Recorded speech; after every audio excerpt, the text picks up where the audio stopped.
This is a clacky, poppy, and clicky sounding keyboard, but what really makes it stand out apart from other boards is that, yeah, this thing was really heavy. And I think it's quite obvious because of the struggling way they have to pick this thing off the table. That's probably 10. Have you weighed it yet? Not yet. No, that's got to be like What's in it? 15 pounds. That's crazy. Yeah, is that heavy? Yeah, that's like 5 of those. Holy cow. That's insane. Yeah, what's on the Is bottom? it like solid gold? It feels like it's not made to be picked up too. This like curve on the side, it's like hard to get a grip on it. It's too heavy for this scale. It's off the charts. Yeah, I do. Yeah, this is like Yeah, that one. Oh my gosh, it is too heavy for the scale. so crazy. We ended up having to get a normal body weight foot scale to even get this thing to register. 12.6. That's insane. That's crazy. 12-pound keyboard. Yep, this thing weighs a lot. The board is called the Nama from WooK Studios, and it's essentially the most premium board they've ever made, and seems to be marketed as sort of this enthusiast collector's board. It's obviously mammoth themed, it's an 80% layout, it's top mounted or silica gel mounted, and it's mostly made of aluminum and brass. At least my version had the brass. Obviously, the most visually interesting part about this board is this incredibly complex knob with like a clock-like mechanism inside, which they are calling the mechanical flywheel. It's purely for design purposes. You wind it up using a screwdriver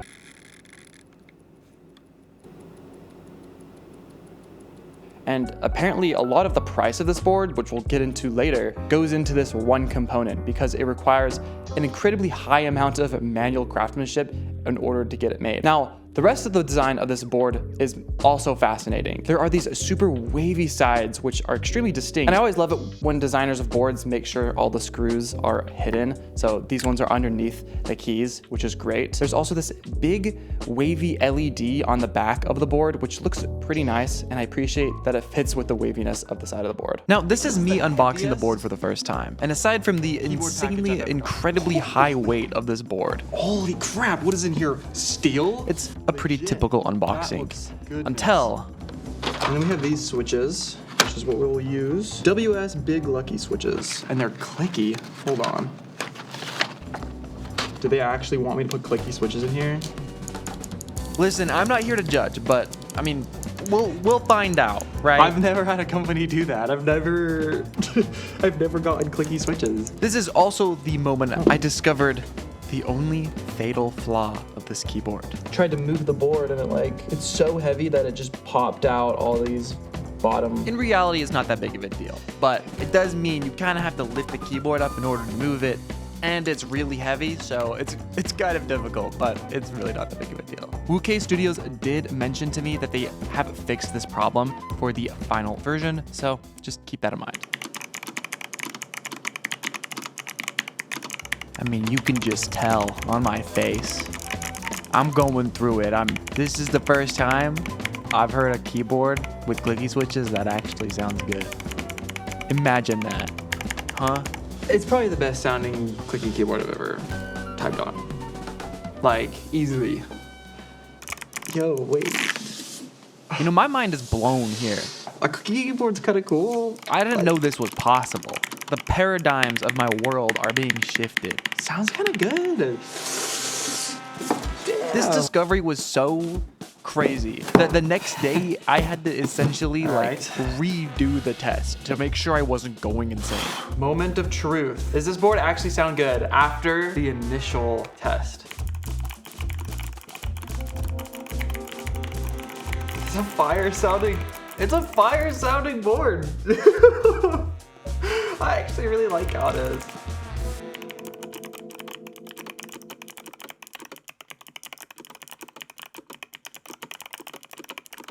Now the clicky switches are definitely interesting, but I wanted to get some real switches into this thing to see how it actually sounds. I just don't really know how clicky switches sound in most things because I don't use them often. Now I decided to try out a couple of different switches before I swapped everything over. I think I tried out 4 or 5 different switches, kind of getting a little bit of an idea of what I liked. And I ended up going with these lubed and filmed Cherry MX Blacks, which I've actually used in a couple builds in the past. These switches sound fire. They sound even better in nice boards like this.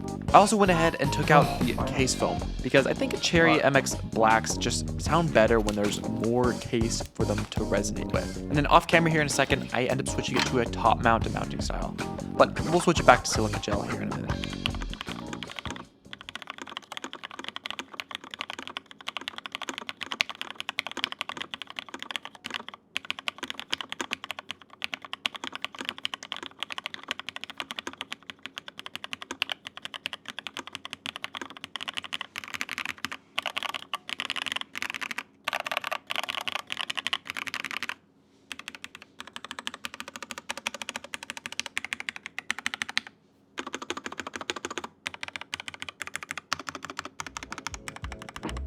I'm gonna be honest, this thing sounds awesome in my opinion. It sounds super raw, sounds amazing. I love cork foam because it makes the sounds normal. And we've got Cherry MX Blacks in here, and they just sound so flippin' clean. I'm curious what you guys think. I mean, maybe I'm biased here, but I do really like the way this board sounds. The silica gel and the top mount versions sound essentially the exact same, so I don't know. I'm just gonna play a little bit of the sound so you can kind of get the gist.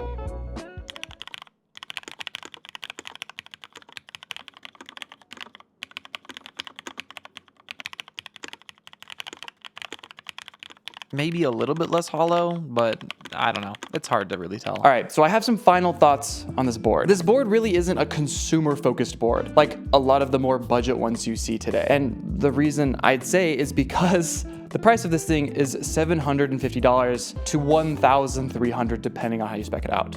And obviously, at this price, you're definitely leaning into that like kind of collector's side of things. And I honestly don't have that much experience with boards in this price range. It's really hard to say how it compares to other boards in that sector because I just don't own any. But I would definitely say I like the sound of this board. It has a very raw, simple sound. And sometimes that's hard to get with the more budget, poppy, foamy boards that you often see in like the lower end price categories. Now, like most high-end boards today, you're obviously picking this up for the novelty and the experience rather than just the functionality. And I think this board kind of reminds me of those epoxy wood tables that you see YouTubers build sometimes that will sell for like 10 grand. And it's just a table, but it's made from a really cool piece of wood and has this level of craftsmanship and way it's put together that's very special to a lot of people. But in the end, it's literally just a table. So take that however you will.